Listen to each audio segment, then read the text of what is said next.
de Elisha. ¿Ok? Vamos allá. Esta parte, que es la parte número 6, ¿verdad? O el ítem número 6 de este video, yo lo llamé Elisha ayudando al fiscal. Porque eso fue lo que hizo Elisha. Vamos a ver eso que vimos de identificación, la persona en la escena del crimen. Vamos a ver qué pasó en el caso de Elisha, ¿ok? En cuanto a la identificación. Noten que en este caso el incidente delictivo ocurre en la madrugada. Fíjense que en la madrugada no hay sol, está oscuro, ¿verdad que sí? Fíjense bien, ocurre en la madrugada. Solo hay 3 personas que son Elisha, la perjudicada, y el chofer del carro donde estaba la perjudicada. ¿Ok? 3 personas. Por lo menos hasta lo que ha surgido hasta ahora en la regla 6. La vista en regla 6. ¿Ok? En una calle de Barrio Obrero, un carro estacionado en algún lugar a la orilla de la carretera. Yo no sé si en esa área, ¿verdad? Hay aceras, hay postes. Yo les garantizo a ustedes que los abogados de Elisha o el abogado de Elisha tienen que hacer una cosa que se llama investigación de campo.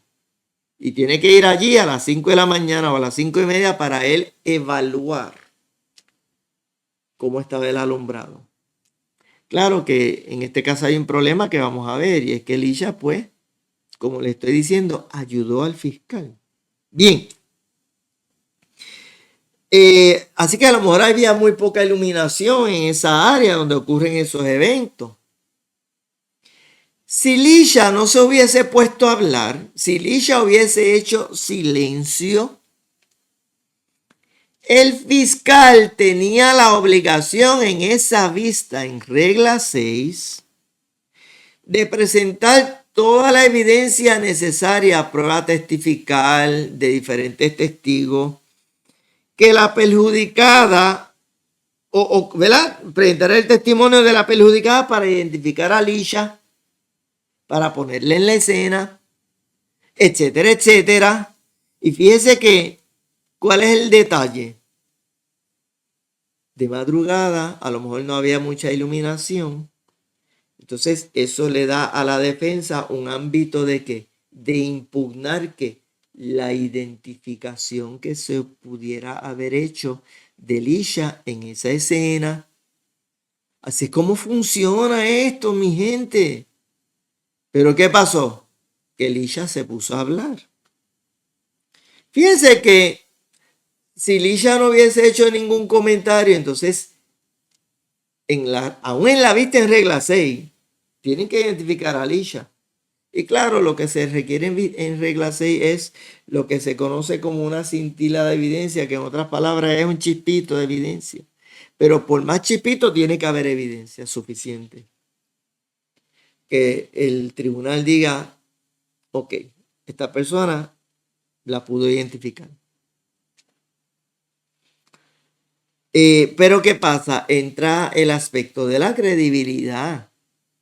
Es decir, que se puede impugnar la identificación porque a lo mejor no había suficiente iluminación, o a lo mejor la muchacha estaba asustada, o a lo mejor por el ángulo de ella sentada en el carro y la otra persona que se acerca no le pudo ver la cara. O sea, hay 20,000 cosas que la defensa puede hacer para impugnar ese testimonio. Pero lamentablemente, para el abogado de Elisha, posiblemente todos esos ángulos, todas esas maneras de defender al cliente no las tiene. ¿Por qué? Porque Elisha se puso ¿a qué? A hablar. ¿Van entendiendo? Bien. Así que fíjense que percepción, credibilidad, credibilidad. Fíjense que en el caso de Verdejo, ¿cuál es la única evidencia que pudo utilizar realmente el Ministerio Fiscal para colocar a Verdejo en la escena del crimen? El testimonio de Luis Cadi. Y como el testimonio de Luis Cadi fue impugnado porque Luis Cadi es un mentiroso, ¿verdad? Consuetudinario, esa es una de las muchas causas por las cuales este servidor ha planteado que en este caso hay dudas razonables. Pues bien, ¿qué pasa? Que En sus expresiones, Lisha comentó o admitió haber estado en la escena. Ella lo admitió haber tenido un altercado. O sea, Lisha admitió todas esas cosas. ¿Qué admitió Verdejo en su caso? Contrastando. Mire, Verdejo no admitió nada, ni siquiera el día de la sentencia, que usted sabe que estaban los analistas estos. El genio de este analista que les he hablado, diciendo que él tenía que hablar. No, Verdejo no tiene que hablar nada. Menos ahora que hay una apelación.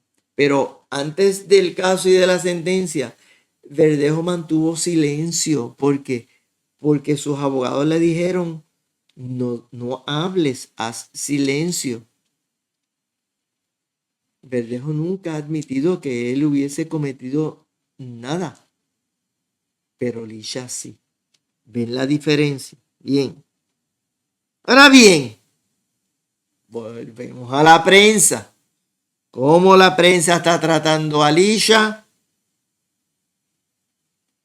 La empresaria, la influencer. Oiga. ¿Y cómo la prensa está tratando a Verdejo? ¿Cómo lo trató desde el año 2021? Asesino. ¿Ven la diferencia? Lisha, que está admitiendo hechos que la colocan en la escena, a esa sigue siendo empresaria e influencer. Verdejo, que nunca admitió nada en esos 2 años, ni durante el caso, ni después del caso ha dicho nada. Él es un asesino y así lo trata la prensa.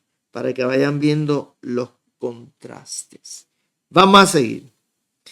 Fíjense entonces que las declaraciones de Lisha es lo que en evidencia se conoce como unas admisiones, porque ella no confesó ningún delito. Ella hizo una cosa que se llaman admisiones. Entonces yo quiero entrar a eso, porque vamos a definirla, ayudarle a ustedes para que comprendan la diferencia entre admisión versus confesión, porque son dos conceptos diferentes. Admisión es aceptar uno o más elementos o circunstancias relacionadas con la comisión de un delito. Confesión es admitir o aceptar que se cometió el delito, incluyendo todos sus elementos, y se coloca en la escena del crimen y todo. ¿Sabe? Una confesión es mucho más amplia en el contenido, ¿no? Y en sus consecuencias, obviamente, que unas admisiones.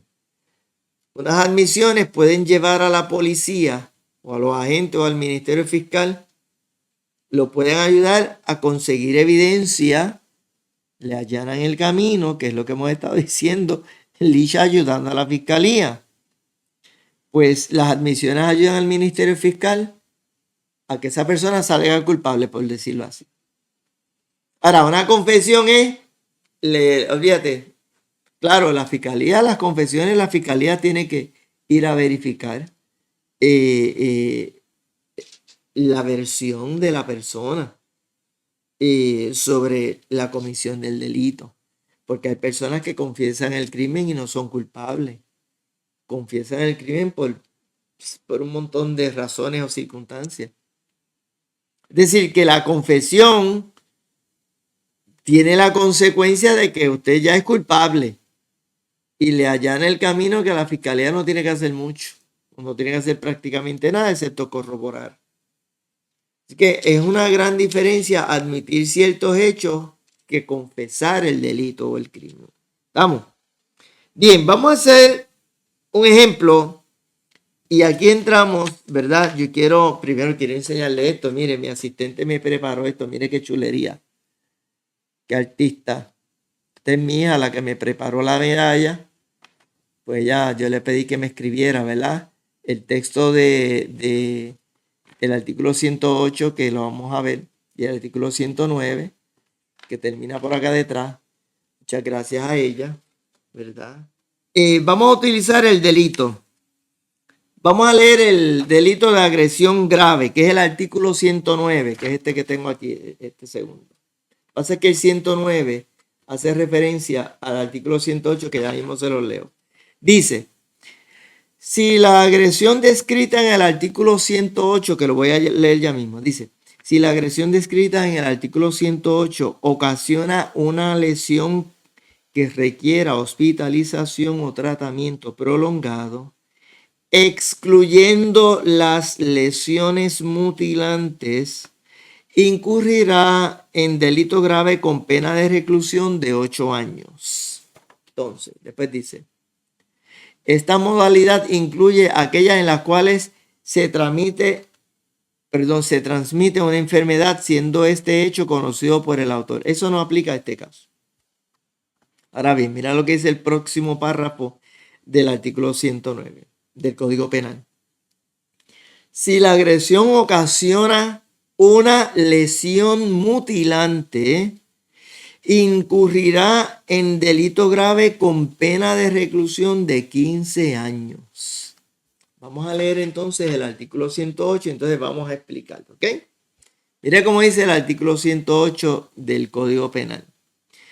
Toda persona que ilegalmente, por cualquier medio o forma, ocasione a otra, o sea, a otra persona, una lesión a su integridad corporal, incurrirá en delito menos grave.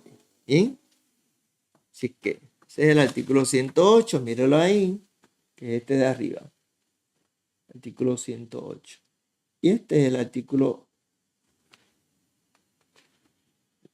artículo 109, agresión grave. Bien, vamos a explicar entonces eso. Fíjense que la agresión grave requiere primero de que haya una agresión básica, ¿no? Que es la que se describe en el artículo 108. ¿Qué es una agresión? Toda persona que ilegalmente, por cualquier medio o forma, cause a otra una lesión a su integridad corporal, eso será delito menos grave. Bien, eso es lo que antes le llamaban agresión simple. Toda persona que ilegalmente. ¿Qué significa eso? ¿Qué es lo que significa ilegalmente? Ilegalmente significa que puede haber ocasiones en que una agresión sea legal. Y eso usted dice, ¿pero cómo va a ser? ¿Sí? ¿Por qué? Porque cuando usted agrede a otra persona en legítima defensa, fíjese que entonces eso es una agresión que es legal, que está justificada. ¿Lo ven? Ahora, ¿qué es lo que dice el artículo 108? Toda agresión ilegal, o sea, si tú agredes a otra persona sin ninguna justificación legal, cometiste delito. Una agresión a su integridad corporal. Fíjese bien, o sea, que es algo literalmente, físicamente, en alguna parte del cuerpo, donde sea. Mire, pellizcar a una persona de manera, ¿verdad? De manera ilegal, o sea, sin justificación. Eso es agresión. De hecho, hay un caso, eso está en la jurisprudencia, yo no sé si ustedes lo sabían, pero voy a aprovechar para decirles esto. Lo estamos orientando también. Escuchen bien, hombres y mujeres, porque las mujeres también hacen estas cosas a veces. Un hombre que toque a una mujer en su cuerpo de alguna manera y que la haya tocado de una manera que no es consentido por ella, eso es una agresión. Usted está agrediendo a esa mujer. ¿Ok? Y no voy a entrar en los ejemplos porque yo sé que todos los hombres ya en su mente están haciendo, ¿verdad? Un catálogo de los ejemplos. ¿Ok? Besar a una mujer sin que ella lo consienta es una agresión, aunque son besos. Pero esto también aplica a las mujeres. Una mujer que se pone a tocar a un hombre y eso no es consentido por el hombre, también es agresión. Delito menos grave. Ahora bien, vamos a qué es lo que dice el artículo 109. El delito se torna grave si se dan que unos elementos o circunstancias adicionales. ¿Cuáles son esos elementos o circunstancias? Que la lesión sea tal que requiera hospitalización. Ya eso lo convierte en delito grave. Entonces, dentro del ámbito del delito grave puede haber diferentes circunstancias que hagan que la penalidad sea diferente. Por ejemplo, dice que si la agresión requiere tratamiento excluyendo lesiones mutilantes, entonces es un delito grave 8 años. ¿Ok? Así que, por ejemplo, mire, una gasnata, ¿verdad? Por ejemplo, una gasnata. Pues mire, usualmente una gasnata no, ¿verdad? No conlleva hospitalización. Es una agresión. Ahora, si la gasnata le lastima un ojo, por ejemplo, o le rompe un diente, por ejemplo, o le corta la boca y requiere unos puntos, por ejemplo, eso requiere hospitalización, o sea, eso requiere ir al hospital, agresión grave, para que entiendan. Así que cuando usted le vaya a dar una bofetada a alguien, piénselo bien. Porque una bofeta maldad, o mal dada, para hablar fino, puede conllevar 8 años, porque es agresión grave, requirió hospitalización. Ahora, ¿ves? Fíjese que dice excluyendo mutilación. Ahora vamos al otro párrafo, que es el que aplica al caso de Elisha. Si la agresión ocasiona una lesión mutilante, incurrirá en delito grave con pena de reclusión de 15 años.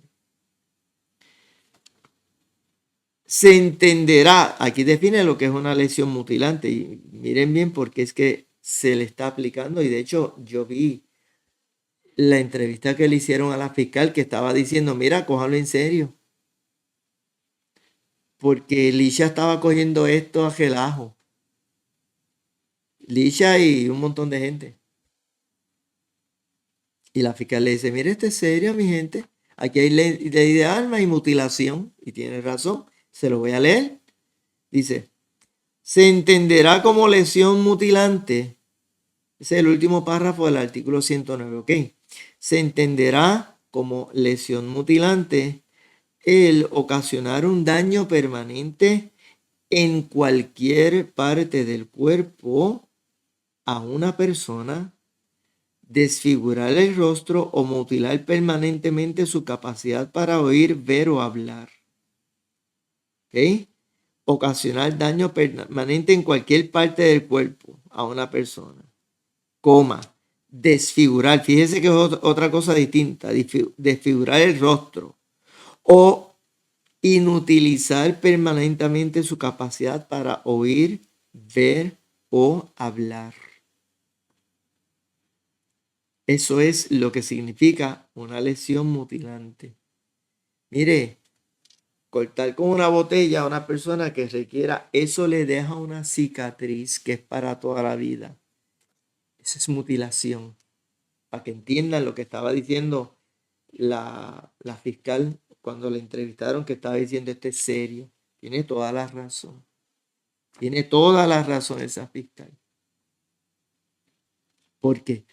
Porque a base de las alegaciones de la denuncia y de lo que aparentemente fue un tratamiento médico en donde están diciendo que requirieron puntos y 30 clips en un lado, posiblemente esa perjudicada se quede con ese brazo con cicatrices para toda la vida. Pues 15 años. No es lo mismo una agresión grave en donde usted, qué sé yo, digo, una fractura es una fractura, ¿verdad? Pero una fractura no es mutilación. Ven, no es lo mismo. La mutilación es un acto más, pero imagínense que usted agreda a una persona o alguien lo agreda a usted y usted pierde un ojo, pues eso es mutilación, 15 años. 15 años. Por eso es que la pena es mayor porque es un nivel de agresión, es una consecuencia. O sea, la agresión ahí tuvo una consecuencia mucho más severa. ¿Ok, mi gente? Bien, entonces, vamos a seguir, mi gente. Fíjense que entonces, ¿cuáles son los elementos del artículo 108? Que ilegalmente se agreda, o sea que no había justificación, porque puede ser que haya justificación. Mire, otro ejemplo.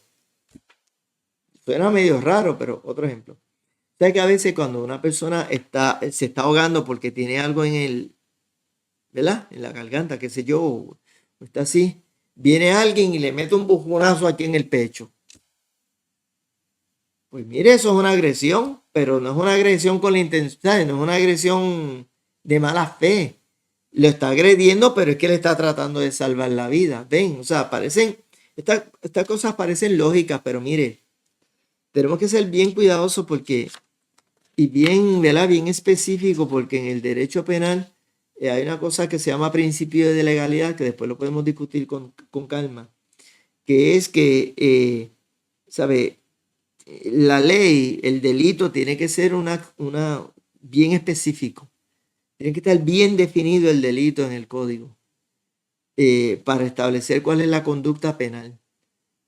Por eso aquí dice ilegalmente. Bien, entonces, primer elemento, una agresión que sea ilegal. Número 2, por cualquier medio. O sea, puede ser con las manos, puede ser con un libro, puede ser con un lápiz. Sí, porque a veces, y esto pasa mucho en las escuelas, los muchachitos vienen y le tiran un lápiz al otro para molestarlo. Pero viene el lápiz, le cae en el ojo y le mutila el ojo. Ven el punto, mi gente. O sea, a veces los seres humanos hacen estupideces, eh, eh, acciones que son riesgosas y básicamente le pueden hacer un daño a una persona. Pues mira, pues es delito, pues chúpate el procedimiento criminal y mete mano. Porque eso no se hace. ¿Bien? Y claro, si usted puede venir y decir, eso fue relajando, relajando. No, no fue con intención criminal. Ah, no, pues fue por negligencia. Hay otros delitos que bregan cuando es por negligencia, ¿sabe? Así es que esa es otra historia. Bien, entonces por cualquier medio, puede ser con un libro, con un objeto, con sus manos, con el codo, con la misma cabeza, de mil maneras, una patada o con la cadera. Tú sabes, hay gente pues, ¿verdad?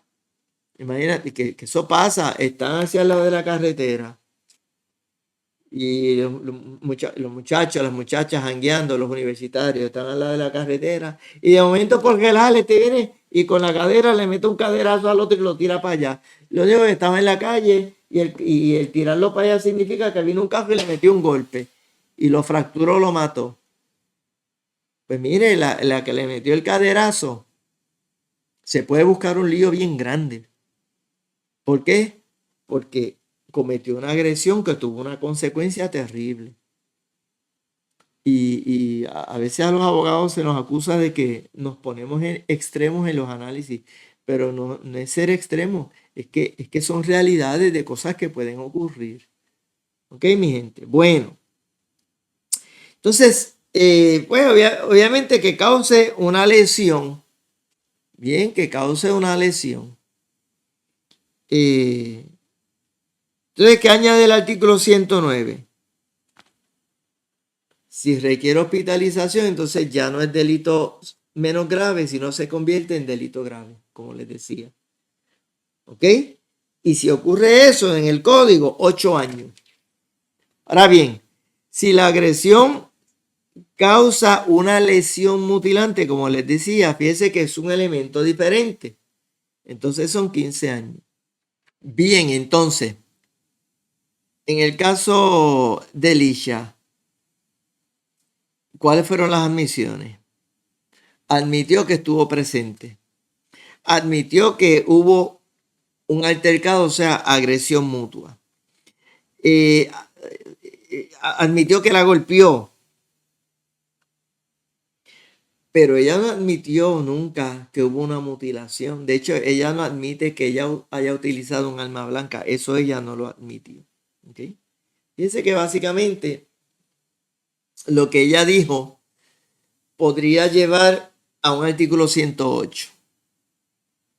Lo que pasa es que si en efecto se prueba, más allá de dudas razonables, que Elisha de alguna manera agredió con una botella o con un objeto punzante a esta víctima, entonces en ese caso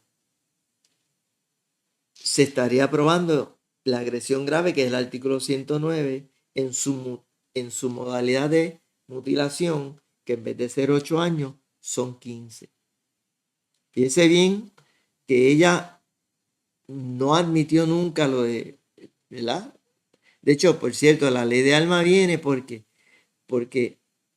una botella puede ser un arma, como puede ser un arma, un bate, como puede ser un arma, un libro. O sea, puede haber muchas cosas, o sea, que se convierten en una bola de Spalding.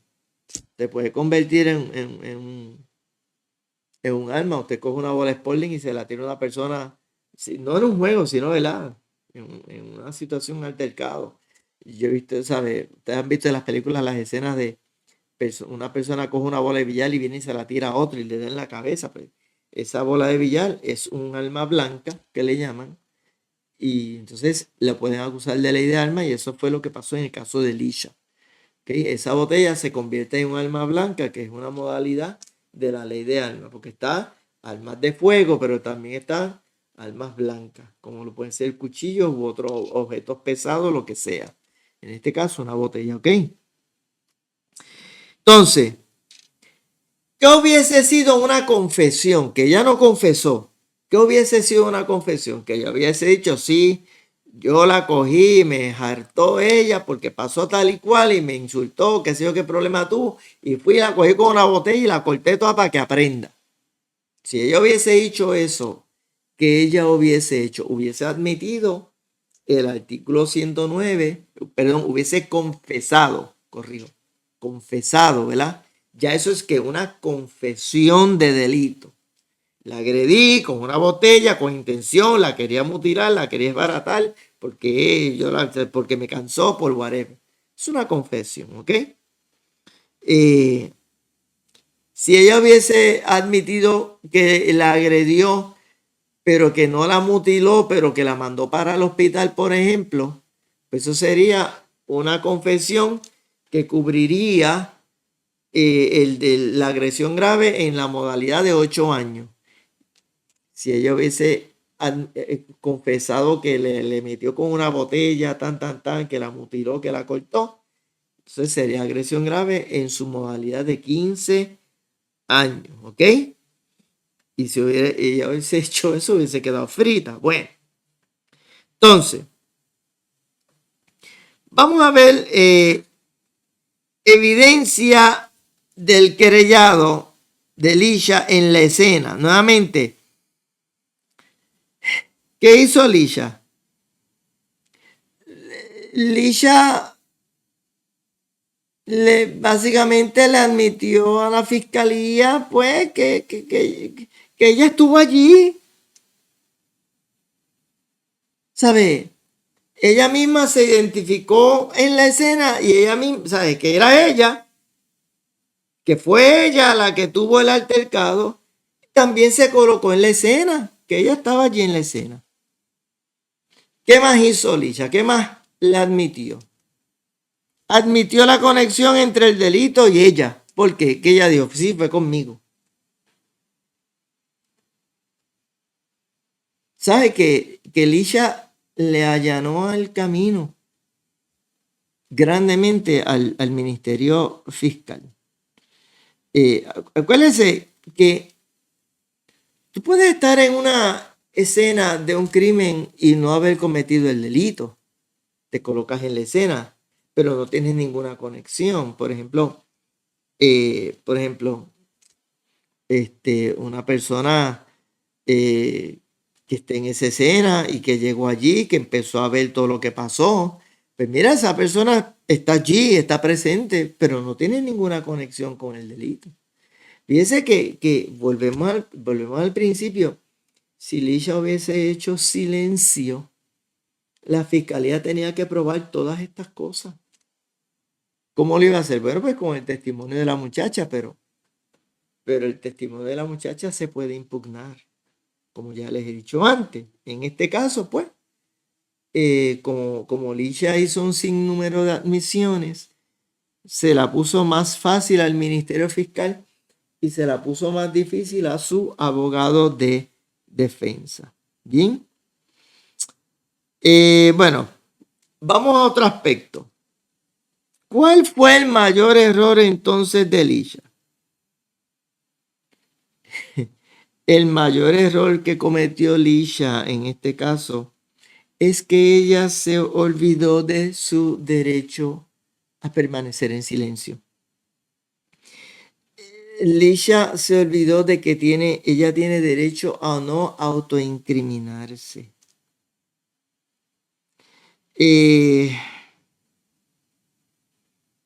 La conducta de Lisha en todos estos meses ha sido bien autodestructiva. Lo que hizo Lisha al entrar al tribunal, llegar sola, ella no tenía por qué llegar sola. Ella pudo haber ido con su abogado. Todavía no, yo no tengo idea, ¿verdad? Si alguien sabe, si alguien en mi audiencia sabe, pues nos dice, mira, lo que pasó fue esto. Mire, si Lisha hubiese llegado con su abogado, Lisha no hubiese pasado el fin de semana en la cárcel. ¿Por qué? Porque allí mismo, si le determinaban causa para arresto, allí mismo el abogado hacía los planteamientos para la rebaja de fianza y y no la mandaban para la cárcel. Pero, llegó sola, se puso a hablar, se la puso ella misma muy difícil. ¿Verdad? Es una lástima, pero sinceramente, eso fue lo que pasó. Ella llegó allí sola, no debió. Ahora bien, fíjense, como les dije, la prensa sigue con todo esto que ella ha hecho, con todas estas admisiones que ella hizo, que la colocan básicamente en una pelea a las 5:30 de la mañana con otra mujer en Bajo Obrero. Esa es la escena. Ella lo que está diciendo que fue en defensa propia, sabrá Dios, eso lo veremos, ¿verdad? ¿Qué esperar? Se le presume inocente. Pero el asunto es que independientemente esta muchacha a las 5:30 de la mañana en Barrio Obrero, enreda peleando con otra mujer. Esa es la escena que tenemos aquí. Sin embargo, ¿qué hace la prensa? La prensa le sigue tirando la toalla, como decimos. La sigue tratando bien. Yo hubiese querido que la prensa le hubiese dado algún beneficio de la duda a Félix Verdejo, ¿verdad que sí? A Lisha nadie la critica prácticamente, todo el mundo le pasa la mano. A Verdejo, a Verdejo no le pasaron la mano, ¿verdad que no, mi gente? Ella ha hecho unas admisiones que la incriminan, pero la siguen tratando de empresaria y de influencer. Verdejo nunca ha hecho una admisión, mucho menos una confesión de nada. O sea, Verdejo siempre ha mantenido su inocencia. ¿Y por qué Verdejo no habló el día de la sentencia, el famoso 3 de noviembre, que usted sabe que le hizo un video, y de hecho ese video tiene casi 5,000 views, un video extraordinario en términos, ¿verdad?, de los views que ha tenido. Se los agradezco, espero que esté también. Pero aún, él se quedó callado porque él no le va a estar pidiendo allí perdón a nadie, pero habráse visto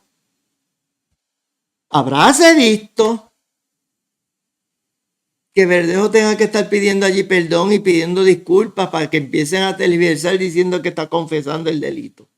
No podía hacer eso.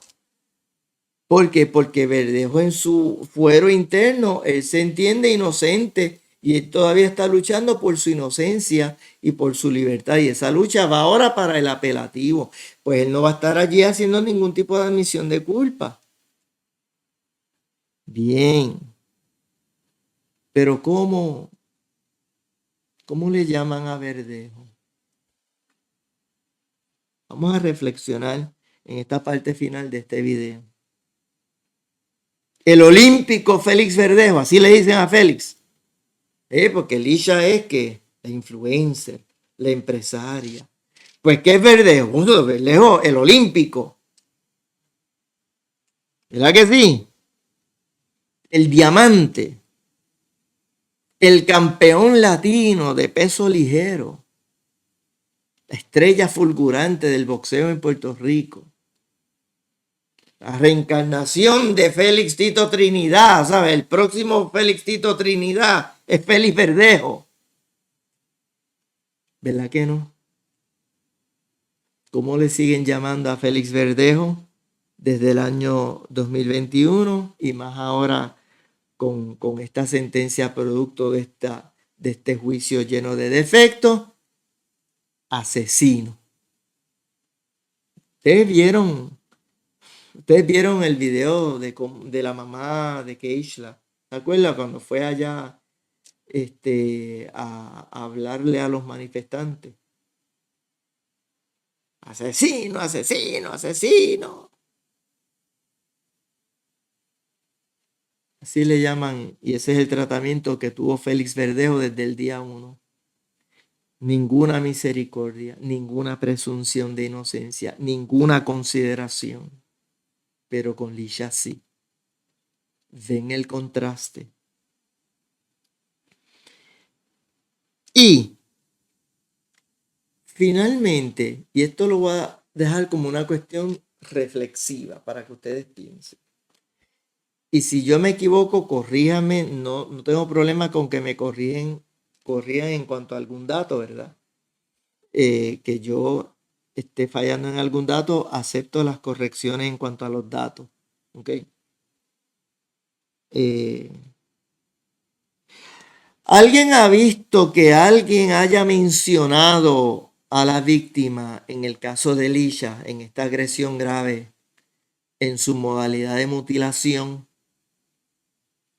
Alguien ha hablado de ella, alguien se ha preocupado por ella, alguien ha ido a entrevistar a los papás o a la pareja o al hijo, a la mamá o a la hermana de esa víctima de las agresiones de las cuales se está acusando a Lisha. Alguien, hello, alguien.